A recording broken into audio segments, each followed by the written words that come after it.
End gold buyers, మీ కష్టాల్లో నమ్మకమైన మీ ఆత్మీయ నేస్తం. 1977లో బాబు సినిమా రిలీజ్ అయిన తర్వాత బాగా రికార్డ్స్, బాగా కలెక్షన్లు వచ్చాయి. అదే టైంలో ఆ స్పాన్లో కె విశ్వనాథ్ గారి జీవనజ్యోతి సినిమా రిలీజ్ అయినప్పుడు మీ సినిమా కలెక్షన్లు కొద్దిగా తగ్గాయి అని చెప్పి మీరే ఒక ఇంటర్వ్యూలో చెప్పారు. అంటే కాస్త డిసప్పాయింట్ అయ్యారు మీరు ఆ టైంలో అని చెప్పారు. సో దాని తర్వాత ఎక్స్పీరియన్స్, నా సినిమా అంటే ఇలా ఉండాలి అని ఒక స్టాండర్డ్ ఏమన్నా అనుకున్నారా మీరు? నిజంగానమ్మా, నాకు విశ్వనాథ్ గారి పిక్చరు, బాపు గారి పిక్చర్ అంటే చాలా ఇష్టం. మొదట్లో అసిస్టెంట్ డైరెక్టర్ కొన్నప్పుడు ఆదుర్ సుబ్బారావు పిక్చర్లు, సాంగ్స్ టేకింగ్లో నా సినిమా బాగుంది 50 డేస్ వరకు బాగా ఆడుతుంది. ఈ లోపల జీవన్ జ్యోతి రిలీజ్ అయింది. నేను యాజ్ విశ్వనాథ్ గారి ఫ్యాన్ లాగా ఆ సినిమాకి వెళ్ళాను. ఎప్పుడైతే వాణిశ్రీతో ఆ సెంటిమెంటల్ పార్ట్ వచ్చిందో, zoo zoo zoo zoo zoo zoo zoo zoo zoo zoo అని పాట ఉంటుంది. ఆ పాట రాగానే ఒకటే అనుకున్నా, మన థియేటర్లో ఈ ఒక్క పాట కోసం మన థియేటర్లో వాళ్ళందరూ కూడా జూ జూ జూ అంటే విశ్వనాథ్ గారి థియేటర్కి వెళ్ళిపోతారు అని స్పోర్టివ్గానే తీసుకున్నామ్మా. తీసుకుని ఆయనతో కూడా నేను షేర్ చేసుకున్నా. ఎందుకంటే అప్పటి నుంచి ఆయన అసలు ఫ్యామిలీను, ఇళ్ళు ఇయ్యే తప్ప నేనే కూలు మన వెళ్ళి అక్కడికి వెళ్ళి ఇక్కడికి వెళ్ళి ఆయనలాగా తీయాలనుకునేవాడు. కానీ మళ్ళీ నెక్స్ట్ పిక్చర్కి మళ్ళీ కాశ్మీర్ అని ఇదని అదని రెస్పాన్సిబిలిటీ అంటే ఆడియన్స్కి చాలా రోజులు రాజమౌళి కూడా ఫాలో అయ్యాడు. ఒక పెద్ద పిక్చర్ తీస్తే నెక్స్ట్ ఒక చిన్న పిక్చర్ తీసేవాడిని. అవును.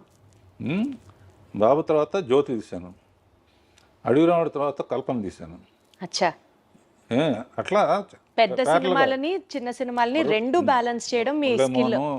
జయసుధ ఇట్లా చేసుకుంటా ఉంటే అడ్వాంటేజ్ ఏంటంటే, చాలా రోజులు రాజమౌళి ఫాలో అయ్యాడు. కానీ వన్స్ మగధీరాను బాహుబలి అయిన తర్వాత ఇక అతని చేతుల్లో లేదు.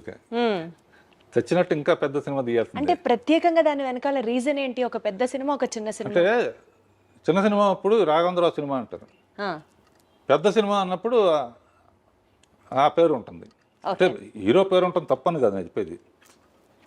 మెయిన్గా అంటే రాఘవేంద్రరావు సినిమా చూడాలి, లేకపోతే దాసరి నారాయణరావు సినిమా చూడాలి. ఇప్పుడు ఏంటంటే రాజమౌళి సినిమా చూడాలి, సుకుమార్ సినిమా చూడాలి, అన్నీ అందరూ.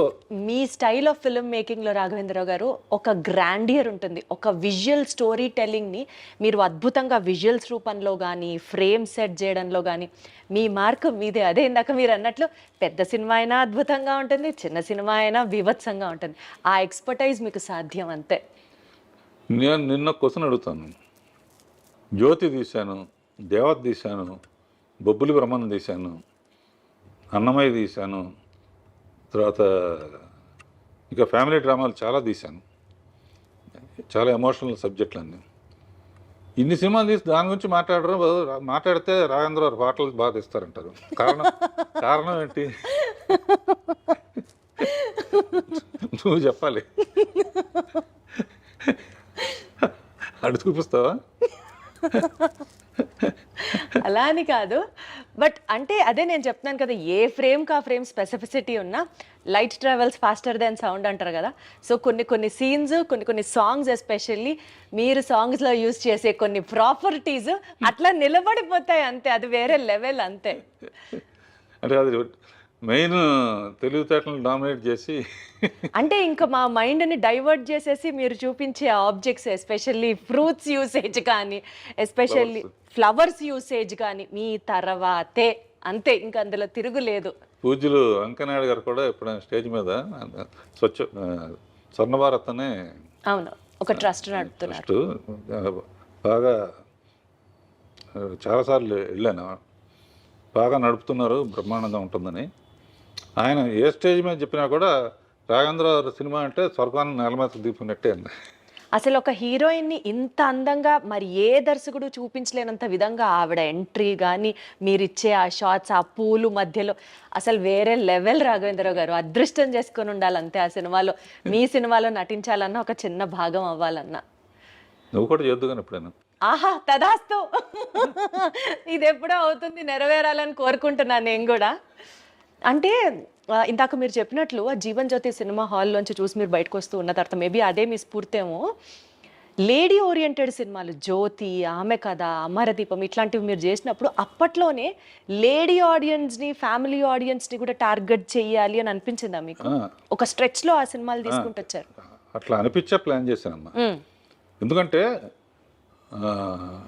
జ్యోతి అయిన తర్వాత చాలామంది నాకు అన్నీ అటువంటివి ఆఫర్ చేశారు. ఆఫర్ చేస్తే నేను తొందరపడి అటు వెళ్తే ఇప్పుడు సంచి పుచ్చుకుని ఇది ఇంటర్నేషనల్ ఫిల్మ్ ఫెస్టివల్ చుట్టూ తిరిగేవాడిని. వెయిట్ చేశాను కాబట్టి అడవి రాముడు వచ్చింది. అదే కదా అసలు ఆ సినిమా కలెక్షన్లు రాఘవేంద్రరావు గారు అప్పట్లోనే 4 కోట్లు, ఇవాళ రోజున 5,000 కోట్లతో సుమారుగా అప్రాక్సిమేట్గా సమానం. అవును, జనాభా లెక్క ప్రకారంగానే బాబోయ్, అసలు ఆ రోజుల్లో 4 కోట్లు వసూలు చేసింది అడవి రాముడు ఫస్ట్లో. అంటే లేడీ ఓరియంటెడ్ సినిమాలు, ఫ్యామిలీ సినిమాలు చేసే మీకు అప్పట్లో ఒక మాస్, ఒక కమర్షియల్ సినిమాని తీయాలి, అప్పటి లెజెండరీ యాక్టర్ ఎన్టీఆర్ గారితో మీరు చేయడం అనేది, ఆ డెసిషన్ తీసుకోవడానికి మీకు ఇన్స్పిరేషన్ ఏంటి? అసలు ఆయన ఒప్పుకున్నాడు నా డైరెక్షను అని తెలియగానే ఇక ఆయన సినిమాలు మళ్ళీ ఒకసారి బెదవాడ వెళ్ళిపోయి ఒకసారి రిలీజ్ అయ్యాయి కదమ్మా. ఆయన సినిమాలను చూశాను. ఆయన కనపడితేనే పూలు వేయటం లేకపోతే హారతలు వేయటం చేస్తారు. నడిచి వస్తే అలా చేస్తున్నారు. ఏనుగు మీద వస్తే ఎలా ఉంటుంది అని ఏనుగు మీద, అవును, గజారోహణం ఏదో అంటారుగా. ఏనుగు మీద వస్తే, ఏనుగు మీద రావాలంటే అడవికి వెళ్ళాలి. అడవికి వెళ్ళాలంటే వాడు టార్జాన్ అయి ఉండాలి. టార్జాన్కి సూట్ అవ్వదు. అప్పుడు ఏం చేయాలని ఆలోచించి ఎప్పుడు ఫారెస్ట్ ఆఫీసరు విలన్స్ కుమ్మక్కవుతారు. ఈ సిన్సియర్ ఆఫీసర్గా ముందే ఆఫీసర్గా వెళ్తే డ్యూయట్లకి రొమాన్స్కి ఛాన్స్ ఉండదు. ఎన్ని ఆలోచించారు అసలు. అందునే ఫస్ట్ ఎన్ని స్టడీ చేయడానికని మామూలు మనిషిగా వచ్చి అక్కడున్న ట్రైబల్స్ని వాళ్ళ గొప్పతనం చెబుతూ కొన్ని రోజులైన తర్వాత నాకు భయం వేస్తున్నాను. అప్పటికి రామారావు కృష్ణుడి ఫోటోలు కానీ రాముడి ఫోటోలు కానీ ఇళ్లలో పెట్టుకునేవాళ్ళు.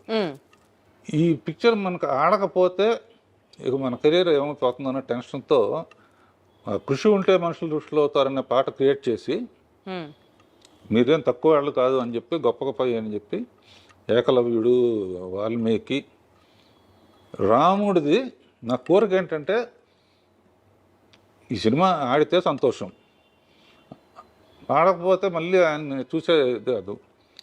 సరే రాముడు ఎట్లా ఉంటాడో మనకు తెలియదు, ఆయనలాగానే ఉంటాడు. చాలామంది అంటారు నిజంగా రాముడు ప్రత్యక్షమైనా కూడా నువ్వు కాదలే అంటారు. అంత బ్రాండ్ ఉంది దానికి, కృష్ణుడు కానీ రాముడు కానీ. నా కోరిక ఏంటంటే లాస్ట్ షాట్ రాముడుగా చూడాలని మనసులో అనుకుని ఆ షాట్ లాస్ట్లో తీసి ఆ శబరి చేసే యాక్షన్ యాక్ట్ చేసి చూపించి కాళ్ళకి నమస్కారం.